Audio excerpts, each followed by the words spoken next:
Thank you, Madam Chair. I rise to speak on this bill at this late hour because the integrity of our public examinations is ultimately about something much larger than the exams themselves. It is about whether a young Indian can still believe that hard work will be rewarded fairly. I won't indulge in the infantile whataboutery we've already heard today about which party has presided over more leaks. We are here because the system is broken and we must fix it. Every year, millions of Indians sit for examinations like NEET, UGC, NET, JEE. They don't just carry an admit card into the exam hall, they carry years of hard work, sleepless nights, the hopes of entire families. Behind them are parents who exhaust their savings on coaching and books, mothers and fathers who actually put their own needs aside so their child can have one more chance, and students who leave the comfort of their homes, often at a very young age, to spend years in unfamiliar cities chasing a single opportunity. For many families, that one examination becomes a locus around which everything resolves: their savings,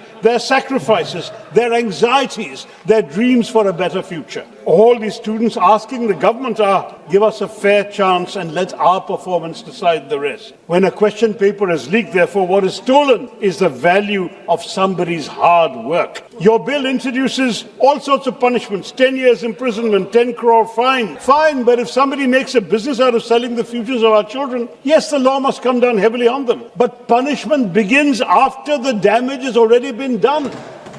By the time we arrest a person who leaked a NEET paper, lakhs of students have already suffered. Our ambition cannot be merely to publish a paper leak more severely. Our ambition must be to prevent it from happening, Madam Chair. Every paper leak is not an isolated scandal. It exposes a deeper structural weakness in our examination system. If Parliament is serious about safeguarding the integrity of public examinations, our focus must not be, as this bill is, on punishing failure, but on preventing it. The bill talks about investigations completed within 2 months, trials within 3 months. It provides for special fast-track courts. But has our judicial system got the capacity? In 2025, Madam Chair, fast-track special courts registered 1.44 lakh new cases, but it only disposed of 66,500. Pendency in the existing fast-track courts is 2.46 lakh cases. Fast-tracking is not going to be achieved by passing a bill alone. It requires adequate judges, prosecutors, timely investigations, efficient case management, and a situation where the CBI counsel actually shows up in court, unlike today. Until these gaps are addressed, justice will continue to be delayed. You can pass a law, but justice cannot be legislated into existence. If the government really says this bill is going to get cases done in 3 months, can it tell the House how will it be achieved? Will there be more judges, dedicated prosecutors, better forensic capacity? Or is this just a law in paper? Similarly, with this proposed special task force, who will serve on the special task force? What qualifications must its officers possess? What will be their tenure? Under which circumstances will a case be handed to it? These questions matter because both the wrongdoers and the investigators are operating under the administrative framework of the government itself. We can no longer think of paper leaks as somebody just opening a sealed packet and finding the questions. Modern examination fraud begins much earlier, at the stage of question setting, moderation, translation, digitization, printing, distribution. So examination security must be present at all these stages. Every access to a sensitive question paper must leave a digital audit trail with independent vetting, and we require a serious cybersecurity framework.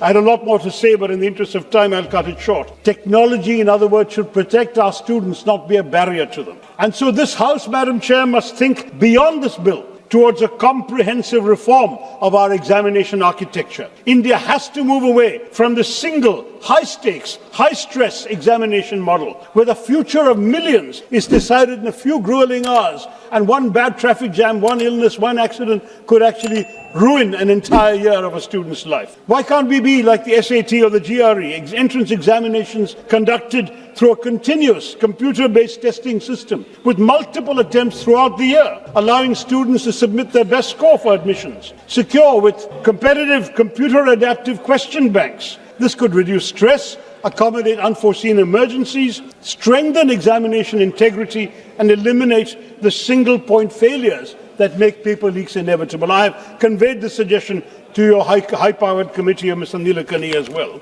But this brings us, Madam, to the National Testing Agency in the bill. The NTA has conducted hundreds of examinations involving crores of candidates. But of the 14 major examinations conducted by the NTA, 6 have had allegations of paper leaks and other discrepancies, and 15 examinations have been postponed by the NTA in the last 7 years. Now, why is this sorry record there? The NTA has only 39 permanent posts, and 15 of these posts are lying vacant. So just 24 people on permanent posts responsible for examinations that can determine the futures of crores of young Indians. There's something fundamentally wrong about this arrangement. An organization carrying permanent responsibility cannot depend on temporary capacity. You need accountability, but you also need action. The NTA needs strong, permanent, professional cadres, specialists in various fields, from exam administration to psychometrics, logistics, data protection, cyber security, fraud detection. It needs an internal security architecture.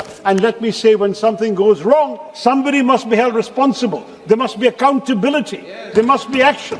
After the failures of 2024, why again in 2026? Accountability must be real. But why, Madam Chairman, have these examinations acquired such extraordinary power over the lives of young Indians? In NEET 2026, more than 22 lakh candidates appeared in an exam for 1.4 lakh medical cases, ma'am. Think of what that means for an 18-year-old. We've created a system in which so many people are competing for so few opportunities. And the result is coaching centers, a black market for unfair advantage. That's why these leaks are happening. And that's why the student suicides have increased from 8,000 in 2014 to 14,600 today. Madam, I would love to speak more emotionally, but give me 2 minutes for one more point. It is extremely important to understand that these are not just numbers. That was somebody's child. That was somebody's books lying on a table. Somebody who came to believe that missing this exam meant failing in life. What do we tell their parents? What do we tell our fellow citizens? We need, ma'am, more quality institutions, more seats, more pathways to professional education in which one examination does not become a referendum on a young person's life. The student's responsibility is to prepare. Our responsibility is to make sure that preparation matters. At its heart, ma'am, the debate is not about paper leaks. It's about the credibility of our system itself. We must have a comprehensive transformation. This bill will pass, but it's not enough. That's the message I want to give the government. Let us dismantle these cheating networks. Ma'am, 1 minute. Let us do something more important. Let us build an examination system in which these crimes become harder to commit in the first place, because the success of this law should not be measured by the number of people we send to prison. It should be measured by the number of paper leaks that never happen again, by the examinations that take place on time, results that students can trust, institutions that accept responsibility. More importantly, madam, it should be measured by whether a young Indian can walk into an examination hall believing that one simple thing is true, that no one has bought an advantage they've spent their years working to earn. That faith, madam, is fragile.